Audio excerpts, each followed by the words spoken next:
អរគ្នាចឹងថ្ងៃនេះយើងចូលមេរៀននៅក្នុង C++ គឺមេរៀន for loop ចឹង for loop គេប្រើដើម្បីធ្វើអ្វីៗដដែលៗចឹងឧទាហរណ៍ប្រើ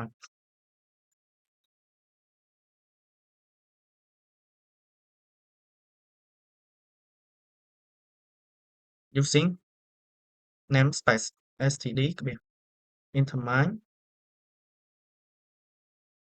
ចឹងជាដំបូងខ្ញុំចង់ឲ្យវាជា output សិនចឹងខ្ញុំចង់ set វាជា output សិនខ្ញុំដូច set ចឹងខ្ញុំដាក់ integer i ក្បៀសចឹងខ្ញុំដាក់ for i ស្មើ0 i ចឹងខ្ញុំចង់ធ្វើឲ្យវាបានម្ដងចង់ឲ្យវាធ្វើដដែលចំនួន5ដងចឹងខ្ញុំដាក់ i តូចជាង5 i បូកចឹងខ្ញុំដាក់ធៀប so cout hello world ចឹងខ្ញុំ run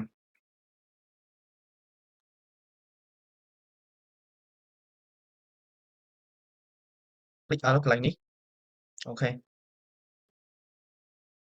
ចឹងវាចេញចំនួន5ដងគឺ hello world ចំនួន5ដងចឹងខ្ញុំឧទាហរណ៍មួយទៀតគឺ input ម្ដងចឹង input ចឹងខ្ញុំ input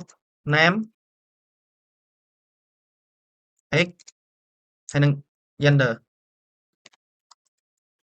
ចឹងដំបូងយើងតាំងអីចឹងយើងតាំងstring name មួយទៀត integer x អាយុជាចំនួនគត់ string gender girl boy អញ្ចឹង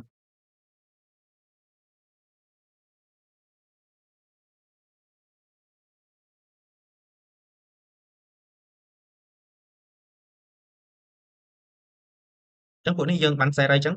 មកយើង for integer i ស្មើ0 i ខ្ញុំ input 3ដងទៅជាង3 i បូកអញ្ចឹងដំបូងខ្ញុំ cout enter student name ចឹងណាចឹងនេះខ្ញុំនិយាយពី student ចឹងដើម្បីឧទាហរណ៍ដើម្បីសម្គាល់ថា student ទីមែនឧទាហរណ៍ខ្ញុំចង់សម្គាល់ថា student ទី1ពេលដែលជាប់អានយើង input 3នោះហើយចង់បាន student ទី2ចឹងយើងត្រូវធ្វើម៉េច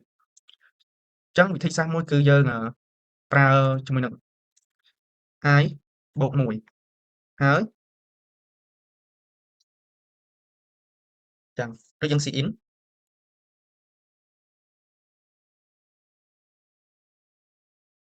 យើង cin មក cin name យើង cout មួយទៀតគឺ enter student x ដូចគ្នាដែរ i បូក1វា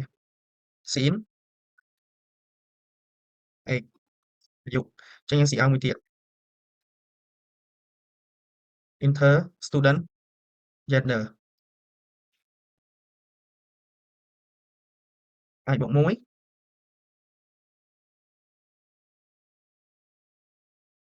cin gender ចឹងយើងសាករ៉ានថាយើង input បានអត់ចឹងនេះចេញមកនេះ student 1អញ្ចឹងយើង input មកអញ្ចឹង name ឧទាហរណ៍ក្តី x អាយុប៉ុន្មាន18 error កន្លែងនេះយើង input ខុសអញ្ចឹង input ម្ដងទៀតច្រឡំដាក់បន្ទាប់ពីហ្នឹងអញ្ចឹងទី1ក្តីទី2 18ឆ្នាំ gender boy ហិនអីចឹងហិន20ឆ្នាំ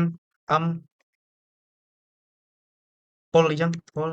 អាយុ17 gender អីចឹងអញ្ចឹងយើង input បានហើយថ្ងៃនេះយើងមានតែប៉ុណ្្នឹងសម្រាប់ for loop ជម្រាបលាអ្នកនរគ្នា